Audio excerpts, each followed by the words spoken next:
તો મિત્રો આજ સુધી તમને કોઈ પણ આજ વકફ બોર્ડનો જે હું નિયમ અને એના કાયદા વિશે હું તમને માહિતી દેવા જઈ રહ્યો છું. આ કોને બનાવ્યું અને કઈ રીતનું કામ કરે છે એ બધા જ કાયદા અને નિયમો અને કોને બનાવ્યું તે બધું જ માહિતી દેવા જઈ રહ્યો છું.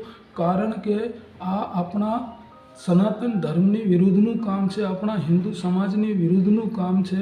એટલા માટે આ તમારે સમજવું જરૂરી છે અને ખાસ કરીને સમજી લેજો. અને આમાં જો તમારે તમારું મંતવ્યની પણ સરકારે માગ્યું છે મંતવ્ય, તો તમારે મંતવ્ય દેવા માટે કાંઈ પણ લિંકની QR કોડની જરૂર હોય તો મારા આ જે ચેનલ છે એને સબસ્ક્રાઈબ કરી લેજો અને કોમેન્ટ બોક્સમાં તમારો નંબર નાખી દેજો. હું તમને એની લિંક અથવા QR કોડ તમને શેર કરી દઈશ. તો પ્લીઝ આ વિડીયો પૂરો જોજો. મેં બહુ મહેનતથી ગોત્યો છે અને સબસ્ક્રાઈબ કરવાનું ભૂલશો નહીં અને મારી સાથે જોડાઓ. આપણે સમાજની એકતાની જરૂર છે, હિન્દુ સમાજની એકતાની જરૂર છે. એટલા માટે આપણે નાતી જાતિ ભૂલી અને હિન્દુ બની અને સાથે રહીએ. તો જય હિન્દ. ચલો આપણે આપણો વિડીયો પૂરો જોઈશું. વિષય: વક્ફ સુધારા બિલ 2024 પર જાહેર સૂચનો.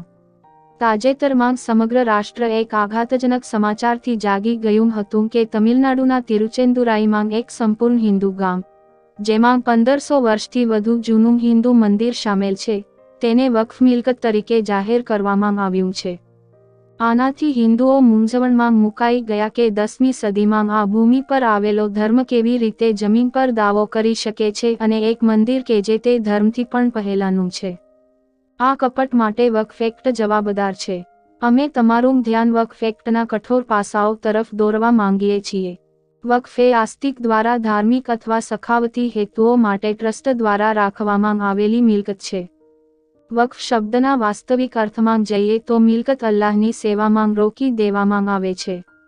તેથી મિલકત અને તેનો ઉપયોગ મારા ઇસ્લામિક કાયદા દ્વારા સંચાલિત થાય છે.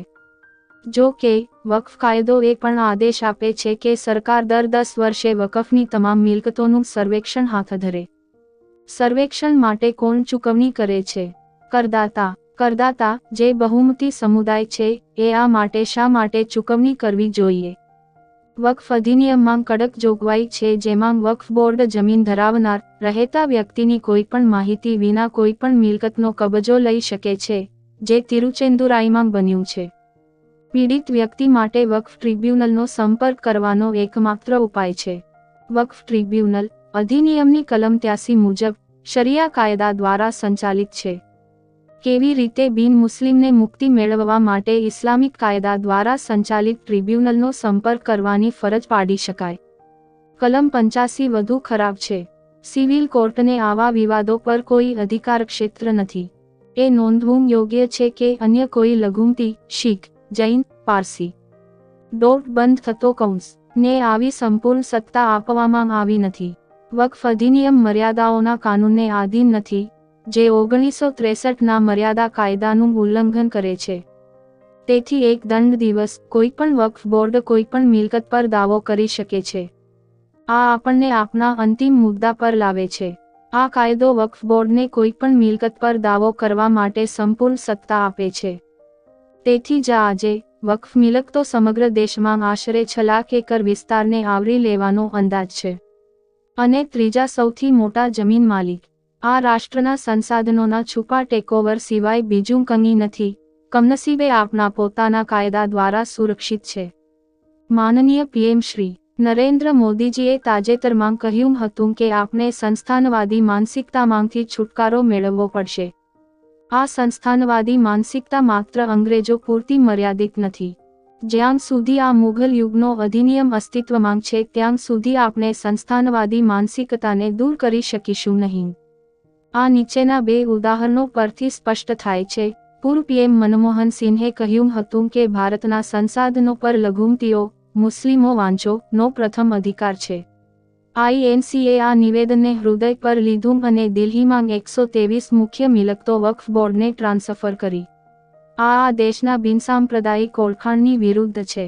ભારતીયો માને છે કે કાયદા સમક્ષ તમામ ભારતીયો સમાન છે, પરંતુ શું અજ્ઞાત છે કે કેટલાક અન્ય કરતાં વધુ સમાન છે?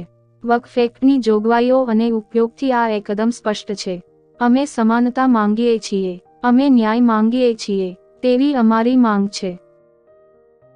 વિડીયો પૂરો જોયો એ બદલ તમારો આભાર અને કોમેન્ટમાં તમારો નંબર જરૂરથી નાખી દેજો. સબસ્ક્રાઈબ કરી લેજો, લાઈક કરી દેજો અને બેલ આઇકોન દબાવી દેજો અને મારી સાથે જોડાવા માટે તમારો આભાર.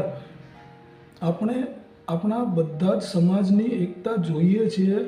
જે આપણે સમાજના વાડા કર્યા છે ને એને આપણે બુરવા છે અને આપણે હિન્દુ થઈને રહેવું છે. તો જય હિન્દ.